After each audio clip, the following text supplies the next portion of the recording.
रहा है तो सही बताना। तुमने पूछा कै रुपए का है, बोले 40 का। बोले ये ले, और ऐसे ही उठा के चल दोगे कि जरा उस मटका को देखोगे, देखेंगे ना कच्चा तो नहीं है, टेढ़ा तो नहीं है, कहीं फूटा तो नहीं है, देखते हैं कि नहीं देखते। जब हम एक 20 रुपए के घड़े की परीक्षा लेते हैं, ठोक पीट के लाते हैं, अच्छा देख के लाते हैं, तो क्या गोविंद इस जीव रूपी घड़ा को वैसे ले लेगा? वो भी तो देखेगा कि ये आ तो रहा है मेरे पास, कहीं कच्चा तो नहीं है। कच्चे का मतलब कि कहीं इसके अंदर टेढ़ा तो नहीं है, यानी विषय वासना तो नहीं भरी हुई है। तो भगवान पहले जीव को बुलाते हैं और फिर ठोक पीट के उसकी परीक्षा भी लेते हैं। तो कन्हैया गोपियों से कह रहे हैं कि अब तो ऐसा करो, तुम घर को जाओ। एक गोपी कहती है, गोविंद तुमने ठीक कहा है कि पति परिवार को छोड़ के आना हमारे लिए उचित नहीं है, लेकिन एक बात बताइएगा, हाँ, कि शरीर का बेटा होता है, हाँ, और शरीर की बेटी होती है। शरीर का पति होता है और शरीर की पत्नी होती है। एक बताऊं प्रभु, आत्मा का पति कौन है? बोले आत्मा का पति परमात्मा। तो बस हमारे शरीर तो घर में ही है, हमारे घर वालों को काय की जरूरत है हमारे शरीर की? तो हमने तो उनसे कह दिया है कि इस पे घी और शहद लगाओ, घी शहद लगाओ शरीर पर और जीव के द्वारा चाटो। तो शरीर तो हमारे घर में ही है, हम तो शरीर से हटके और आपसे मिलने आए, क्योंकि ये तो आत्मा का परमात्मा से मिलन हो रहा है, जीव और ईश्वर का शुद्ध मिलन हो रहा है रासलीला। ये कोई देह का मिलन नहीं है मेरे भाई बहन। कन्हैया को हंसी आ गई। बस मैं यही देखना चाह रहा था कि आपका प्रश्न उत्तर क्या मिलेगा। अति सुंदर। चलिए अब मैं तुम्हारे साथ रास विहार करूंगा। तो जितनी गोपी हैं उतने ही कन्हैया बन गए, जितनी गोपी उतने ही कन्हैया बन गए। लेकिन दो दो गोपी और बिच बिच माधव, इधर गोपी और इधर गोपी, बीच में कन्हैया, गलबैया दे के नाच रहे। तो यहाँ थोड़ा गोपियों को अभिमान हुआ। अभिमान काएगा? सुंदरताई का, स्वरूप का। हर गोपी ये जान रही है कि मैं ज्यादा रूपवान हूँ, तो कन्हैया मेरे साथ गले में हाथ डाल के नाच रहा है। और राधा रानी को मान होता है, मान में और अभिमान में फर्क होता है। अभिमान तो होता है शरीर का, मान होता है आत्मीय का। राधा ने सोचा कि गोविंद मेरे में और गोपियों में कछु फर्क ही नहीं समझे। जैसे गोपियों के साथ नाच रहे वैसे राधा के। तो राधा को लेके और कन्हैया अंतर ध्यान हो गए, अंतर ध्यान हो गए। अब राधा को भी अभिमान बना। राधा बोली कि गोविंद हाँ, अब हमसे तो चला नहीं जा रहा। क्यों? कि मेरे तो ये पैरों में दर्द हो रहा है। ठाकुर जी बोले तो आइए मेरे कंधा पे बैठो, मैं कंधा भी ले चलूंगा। राधा रानी गोविंद के कंधा पर बैठने के लिए चली। मेरे गोविंद अंतर ध्यान हो गए। अब इधर तो गोपी ढूंढ रही है कन्हैया को वृंदावन में, यमुना किनारे बन बेहड़ में, और इधर से राधा रानी रोती हुई आ रही है। तो राधा को देख गोपी कहती हैं, अरे बहन, हमने तो जाना कि वो हमको ही छोड़ के चलो गए हो, वो तो बड़ा निर्दयी है, आपको भी छोड़ गए हो। जब सारे वृंदावन में गोपियों ने ढूंढा कहीं नहीं मिले, तो पुनः गोपियों की मन स्थिति वो हो गई है कि कृष्णो अहम पश्यत गति। सूत्र कह रहा है कि कृष्णो अहम पश्यत गति, या गोपी स्वयं कृष्ण बन गई है। एक गोपी कह रही है एक लकड़िया लेके आओ, अधरों पे लेके देखो कन्हैया की मुरली बज रही है। आज कोई पीताम्बरी उड़ा रही है, आओ कन्हैया का पीताम्बर फौरा रहा है। तो यहाँ कहा लाली मेरे लाल की, जित देखूं तित लाल, और लाली देखन मैं गई सो मैं भी हो गई लाल। कृष्णो अहम पश्यत गति। तो यहाँ गोपी ढूंढ रही हैं, कह रही है हे नाथ रमण, हे नाथ, हे नाथ रमण पृष्ठ क्वासी क्वासी महाभुज। हे प्राण, हे वल्लभ, हे गोविंद, हे नटवर, आप कहाँ हमें क्यों रुला रहे हो, दर्शन क्यों नहीं दे रहे हो? जब गोपियों का जो अभिमान था अपने स्वरूप सुंदरताई का, वो आंसुओं के द्वारा निकल गया। तो गोपी पुनः कहाँ गई? यमुना किनारे। श्लोक ले रहा है, पुनः पुलिन मागत्वा कालिंधा कृष्ण भावना। पुनः पुलिन मागत्वा कालिंधा कृष्ण भावना। संवेता जगो कृष्ण तदा गमन कांक्षित। पुनः पुलिन मगत्वा कालिंदा कृष्ण भावना। आज गोपी और राधा रानी यमुना जी के किनारे आ गई, विरह में रोने लगी। उनका जो अभिमान था आंसुओं के द्वारा निकल गया, तो आकर के कन्हैया बीच में प्रकट हो गए। बोले भक्तवत्सल भगवान की हो। अब जरा देखिए, सारे वृंदावन में गोपियों ने कन्हैया को ढूंढा, कहीं नहीं मिले। यमुना किनारे मिले। तो यमुना क्या है? यमुना है भक्ति। संसार में गोविंद को जहां भी ढूंढो, संसार में भगवान को कहीं भी ढूंढो, लेकिन जब तक यमुना रूपी भक्ति का आश्रय नहीं लेंगे तब तक कन्हैया नहीं मिलेंगे। तो यमुना रूपी भक्ति का आश्रय लेती हैं गोपी और कन्हैया मिल जाते हैं। आज गोपी कहती हैं, अच्छो भयो ठाकुर कि तुम आ गए, नहीं तो अब हमारे प्राण ही चले जाते। कन्हैया बोले, क्यों झूठ बोल रही हो? तुम्हारा इतना प्रेम मेरे से कहाँ है? अरे तुम कह रहे हो हम तुम्हारी प्रेम कहाँ है? मेरी प्रेमिका भी हो आप, और मेरी भक्त भी हो, और जीवत भी हो। ये कैसा प्रेम कि मेरी प्रेमिका भी बन रही हो और मेरी भक्त भी बन रही हो और अब जीवत भी बैठी हो? ये तो नहीं लगता कि प्रेम है। अरे इतना प्रेम तो मेरे दशरथ का था मेरे से। मैं बन के लिए गया और मंत्री ने आकर के ये कह दिया दशरथ जी से कि राम तो बन के लिए चले गए, तो कितना दुख हुआ। बाबा लिख रहे हैं, हाय रघुनंदन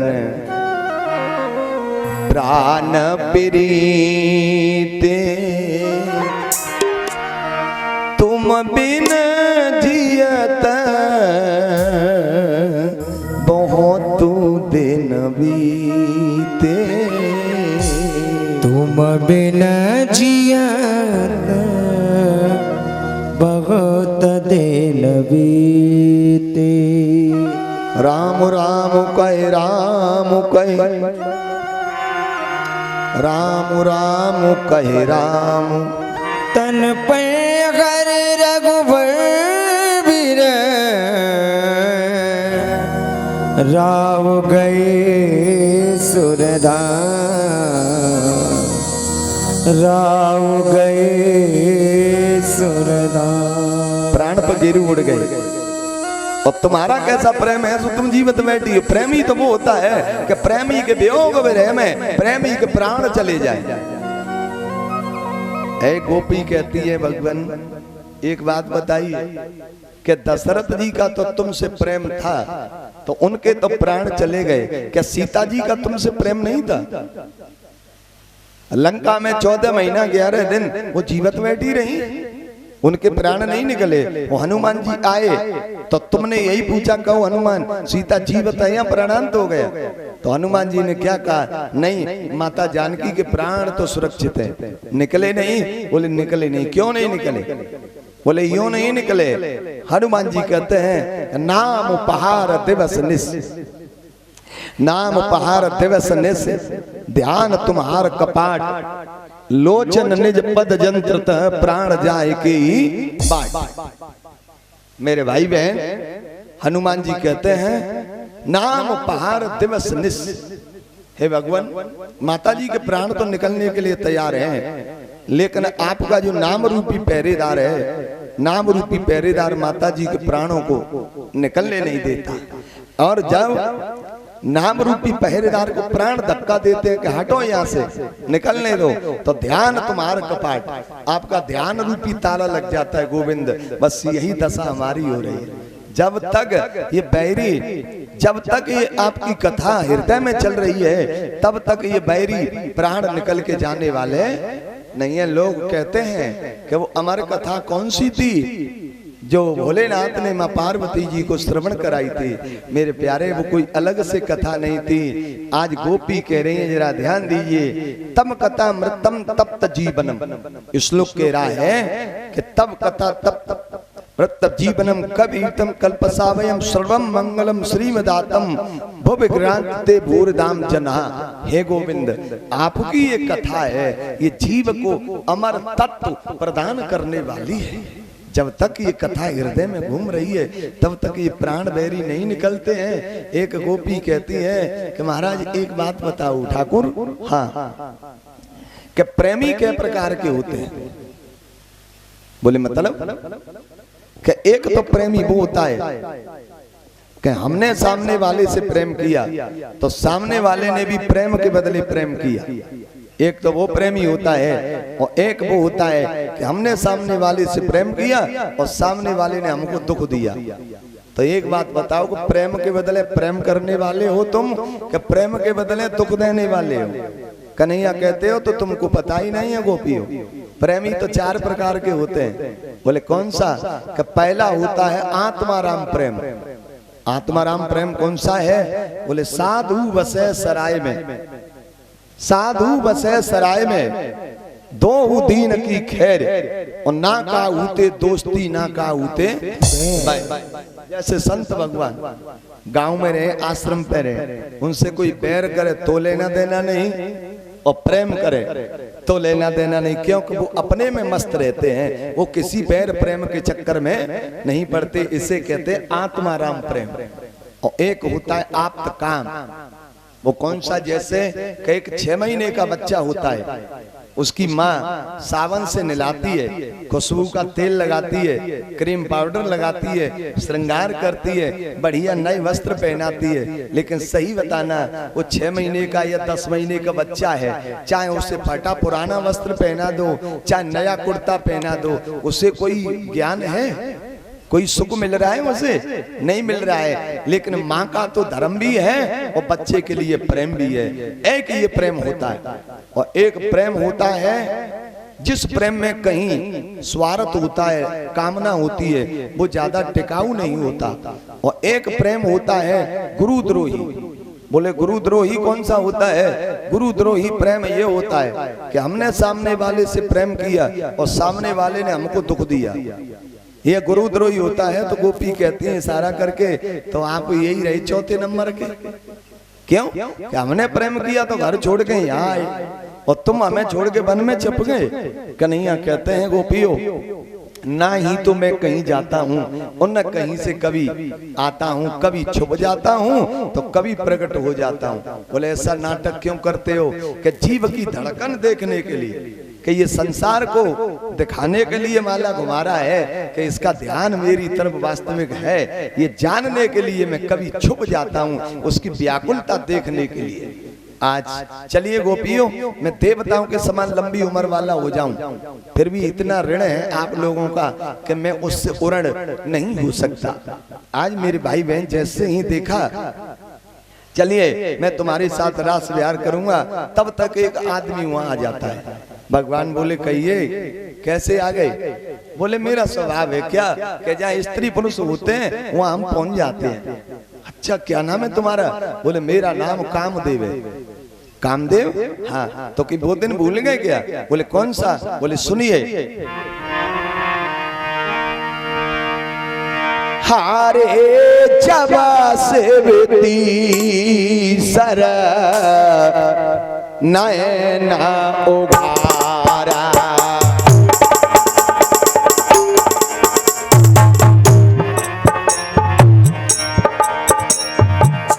जब से बीती सर नैना उभारा, चितवत कामो भा ये उजर छारा।